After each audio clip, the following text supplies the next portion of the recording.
जहांगीरपुरी के अंदर इलाके के अंदर पत्थरबाजी हुई, यही वो सड़क है।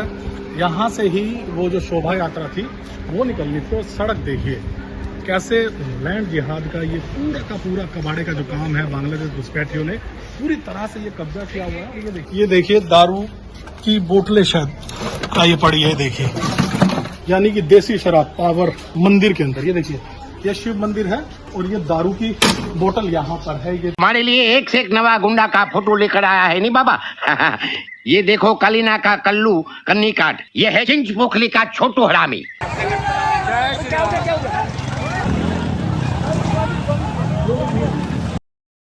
नमस्कार।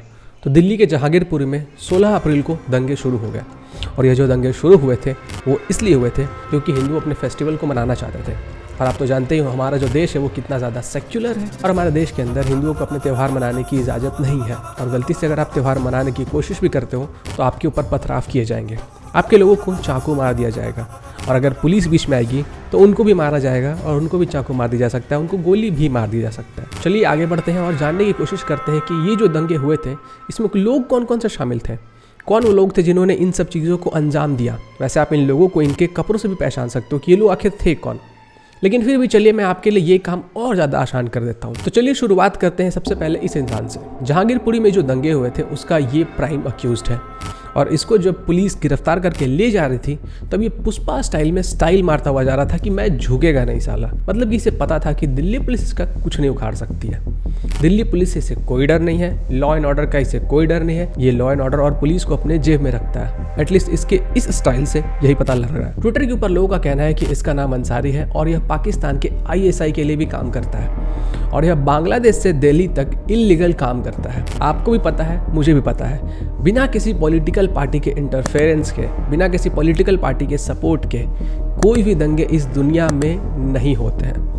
क्योंकि अगर वो दंगे करने वाले पकड़े गए तो उन्हें छुड़ाने कौन आएगा, उनकी सिफारिश कौन करेगा। अब इस बात का अंदाज़ा आप लोग खुद लगा सकते हो। इसके कुछ फ़ोटोज़ मैं आपके साथ शेयर करता हूँ। तो इस फोटो में आप देख सकते हो कि ये बहुत सारे मालाओं को पहना हुआ है और आम आदमी पार्टी का जो टोपी होता है वो भी पहना हुआ है। जब इसको अरेस्ट किया गया था और वो वीडियो वायरल हुआ था तब बहुत सारे जर्नलिस्ट आकर ये कह रहे थे कि बहुत सारे लोग जिनको कि अरेस्ट किया गया है दंगों के मामले में वो सब लोग तो गरीब हैं, कोई पंचर लगाने वाला है, कोई अपने रोजी रोटी के लिए ठेले पे काम करता है, तो बहुत ज़्यादा गरीब लोगों को सताया जा रहा है ये सेंट्रल गवर्नमेंट के द्वारा। इन फोटोज़ को देखिए, इतने बड़े बड़े गोल्ड के चेन क्या कोई गरीब आदमी पहनता है? क्या कोई गरीब आदमी BMW कार के ऊपर पैर रख के फ़ोटो खिंचवाता है? क्या कोई गरीब आदमी अपने घर के अंदर, आलिशान घर के अंदर इतने सारे शराब की बोतलें रखता है और आराम से मज़े से पीता है अपने दोस्तों के साथ? अगर ये गरीब है तो ऐसा गरीब मैं भी बनना चाहता हूँ और ऐसा गरीब आई थिंक इंडिया के हर एक आदमी बनना चाहते हो। तो दोस्तों अगर आप मेरे एक्सपोजिंग और एनालिसिस वीडियो को पसंद करते हो तो आपको इंडिया का जो इंटेलिजेंस एजेंसी है रॉ,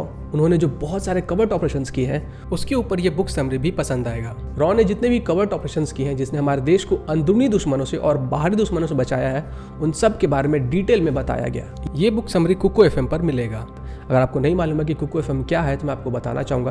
कुको FM इंडिया का लीडिंग ऑडियो लर्निंग प्लेटफॉर्म है और यहाँ पे इस तरीके के बहुत सारे कंटेंट अवेलेबल है और यहाँ पे आपको ढेर सारी किताबें सुनने के लिए मिलती है। यहाँ पे आपको बहुत सारे अलग अलग टॉपिक्स पे ऑडियो बुक्स सुनने के लिए मिलेंगे जैसे कि religion, politics, biography, geography, geopolitics. Kuku FM पे जो कंटेंट अवेलेबल है उनकी रेटिंग्स 4.5 से भी ज़्यादा है और यहाँ पे नॉन फिक्शन कंटेंट की बहुत बड़ी लाइब्रेरी मौजूद है। वैसे तो कुको FM का जो नॉर्मल ईयरली चार्ज है वो 399 है, बट अगर आप लोग मेरा कूपन कोड EN50 यूज़ करते हो तो आपको 50% का इंस्टेंट डिस्काउंट मिलेगा। और कुको FM के इस वास्ट ऑडियो लाइब्रेरी के सभी किताबों को आप लोग सुन सकते हो साल में सिर्फ 199 रुपये देकर। तो इस वीडियो के डिस्क्रिप्शन में जाइए और वहाँ पे जो लिंक दिया गया है उस पर क्लिक करके डाउनलोड करके साइन अप कीजिए और मेरा कूपन कोड EN50 यूज़ कीजिए और पाइए 50% का डिस्काउंट। लास्ट टाइम जब anti-CAA प्रोटेस्ट के बाद दंगे हुए थे तो उस समय पे जो ताहिर हुसैन था जो कि आम आदमी पार्टी का एक म्युनिसिपल काउंसलर था उसका हाथ शामिल था, वो प्राइम अक्यूज था। फिलहाल वो अभी जेल में है और उसको व्हाइट वॉश करने के लिए आम आदमी पार्टी के अमानतुल्लाह खान भी आए थे। उनका कहना था कि ताहिर हुसैन को सिर्फ इसलिए अरेस्ट किया गया है क्योंकि वो एक मुस्लिम है, वो एक गरीब मुस्लिम है और मुस्लिमों को सताया जा रहा है। जबकि कितने सारे एविडेंस सामने आए। ताहिर हुसैन ने खुद कन्फेस किया था कि हाँ मैंने ये सब चीज़ें किया था। और इसके बारे में अगर आप डिटेल में जानना चाहते हो तो आपको मैं अपना पुराना वीडियो रेफर करना चाहूँगा जो कि मैंने 2 दिन पहले बनाया था। उसमें बहुत सारे खुलासे मैंने किए हैं। उस वीडियो का जो लिंक होता है वो मैं डिस्क्रिप्शन में डाल दूंगा। एक बार आप उस वीडियो को ज़रूर देखना, वो वीडियो आपकी आंखें खोल देगा और लोगों के साथ शेयर भी करना। ये जो दंगा शुरू हुआ था उसमें जो पहला पत्थर फेंका गया था उसका वीडियो मैं आपके साथ शेयर करता हूँ। ओप इंडिया ने इस वीडियो को शेयर किया था।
अब ये जो पत्थर फेंका गया था इसके जस्ट पहले क्या हुआ था इसकी कहानी बताते हैं एएसआई अरुण कुमार। एएसआई अरुण कुमार ने बताया कि जब वहाँ पे दंगे शुरू होने वाले थे उसके जस्ट पहले बहुत सारे जो औरतें होती हैं वो गाली गलौज कर रही थी, शरिया जो तलवार होता है वो निकाल रही थी, शरिया चाकू निकाल रही थी।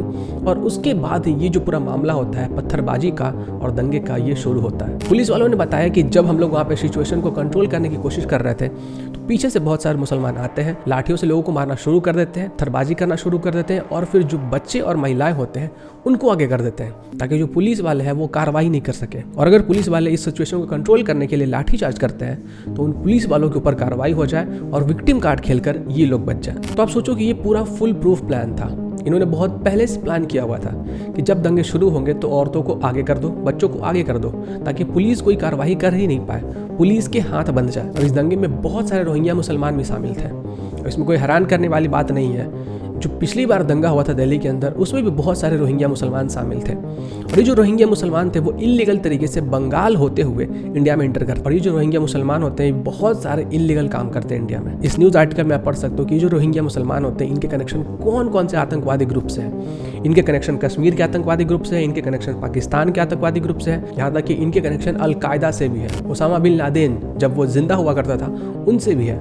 ये जो रोहिंग्या मुसलमान है वो एक्चुअली में म्यांमार के हैं और म्यांमार में जहाँ पे कि बुद्धिस्ट मेजॉरिटी कंट्री है वहाँ पे इन लोगों ने लोगों का जीना हराम कर दिया था। ये वहीं के हैं।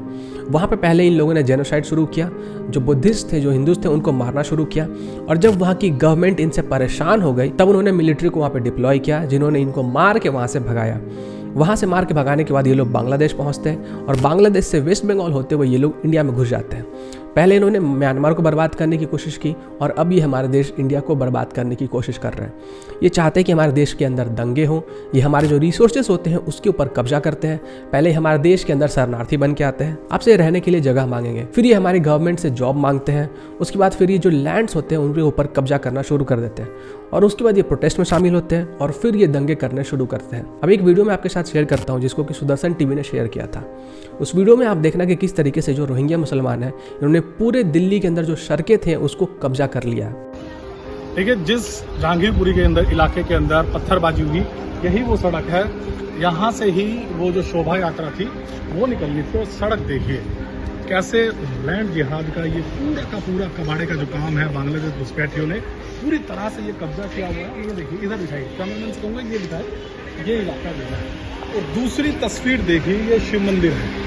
यानी कि कभी आपने देखा है कि शिव मंदिर के पास इतना कूड़ा करकट कबाड़ा रखा गया हो और यानी कि पूरी तरह से एक तरह से कब्जा यहाँ पर एक इस तरह से ये सारा जो सिस्टम है यहाँ पर ये कब्जा करा हुआ है। एनक्रोचमेंट जो है वो पूरी तरह से यहाँ पर है और ये शिव मंदिर है।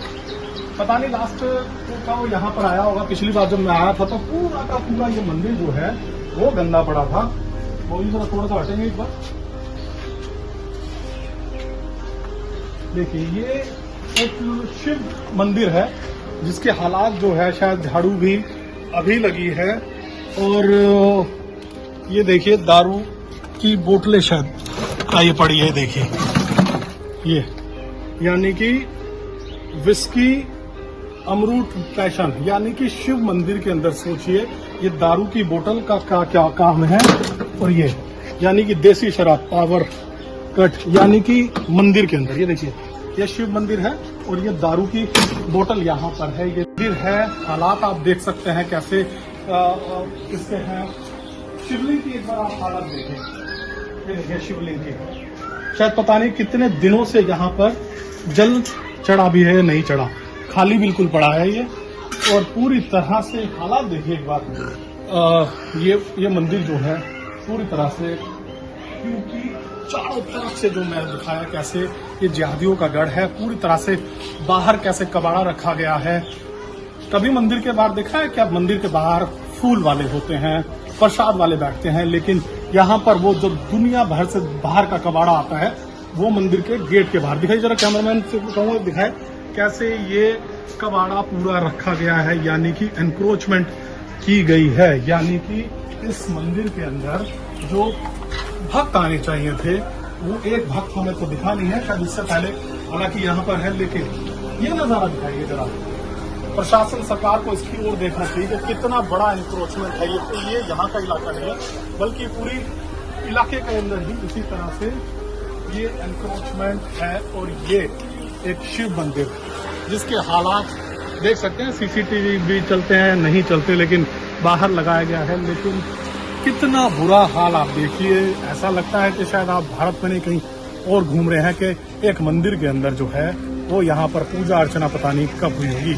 अगर इंडियन गवर्नमेंट इनके पीछे लोगों को लगाती है जो कि इन्वेस्टिगेशन सही से कर सकते हैं, ग्राउंड पे जाके इन्वेस्टिगेशन करते हैं, तो आई एम श्योर इनका कनेक्शन दिल्ली के पॉलिटिकल पार्टी से ज़रूर निकलेगा, क्योंकि बिना पॉलिटिकल पार्टी के सपोर्ट के ये इतना सारा काम नहीं कर सकते। जो सीए प्रोटेस्ट हो रहा था और उसके बाद जो दंगे हुए थे उसमें भी रोहिंग्या मुसलमान बहुत ज़्यादा तादाद में शामिल थे। देश के अंदर जितने भी तोड़ फोड़ हो रहे थे, जहाँ पे भी आपको दंगे दिखाई दे रहे थे, आगजनी दिखाई दे रहा था, हर जगह पे ये रोहिंग्या मुसलमान शामिल थे। रिसेंट ईयर्स में आम आदमी पार्टी जिस तरीके से काम कर रही है, जिस तरीके से उनके कनेक्शंस अलग अलग लोगों के साथ निकलते जा रहे हैं, उसको देखने के बाद मुझे मूवी का एक सीन याद आ रहा है। सार्काज़म पॉलिटिक्स का ये वीडियो आप लोग जरूर देखिएगा। हमारे लिए एक से एक नवा गुंडा का फोटो लेकर आया है नहीं बाबा। ये देखो कलीना का कल्लू कन्नी काट, ये देखो डुम्बियोली का दादा नन्ना शिकारी, ये है चिंच पोखली का छोटू हरामी। अबे ये सब पोकल बाम्बू है, मेरे को सॉलिड चीज दिखा। तो सॉलिड माल भी तो है नहीं, देखो मस्जिद बंदर का काला बंदर, यह है मुमड़ा का रंगीला कुड़मुड़ा।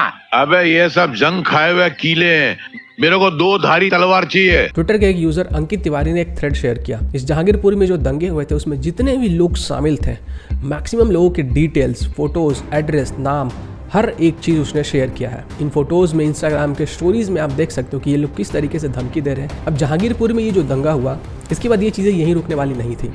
आंध्र प्रदेश में भी सेम कांड हुआ, सेम चीज़ें आंध्र प्रदेश के अंदर भी फॉलो की गई। हनुमान जी की जयंती में जब वहाँ पे लोग जुलूस निकाल रहे थे तो वहाँ पे उनके ऊपर भी पथराव किया गया और वहाँ पे भी अल्लाह अकबर के नारे लगाए गए। अगर आप लोग मेरा वीडियो रेगुलरली देखते हो तो आपको याद होगा, हिंदू नववर्ष पे जब राजस्थान के करौली में दंगे हुए थे तो वो जो पूरा कनेक्शन था वो मैंने एक्सपोज किया था और उसमें मैंने आपको कहा था कि ये जो सीरीज़ ऑफ इवेंट है वो राजस्थान से शुरू हुआ है और बाकी के सारे स्टेट्स में फैला है। और आप देखो रिजल्ट आपके सामने है। राजस्थान से शुरू हुआ, गुजरात, कर्नाटका, झारखंड, वेस्ट बंगाल, मध्य प्रदेश और अब दिल्ली। तो ये धीरे धीरे करके सीरीज ऑफ इवेंट्स हर एक स्टेट में फैल रहा है। अब तो आंध्र प्रदेश में भी फैल चुका है। जितनी डिटेल्स मैंने इस वीडियो में शेयर की है, आई थिंक इतनी डिटेल्स काफ़ी होंगे दिल्ली पुलिस को उन लोगों को गिरफ्तार करने के लिए जो लोग इस दंगे में शामिल थे।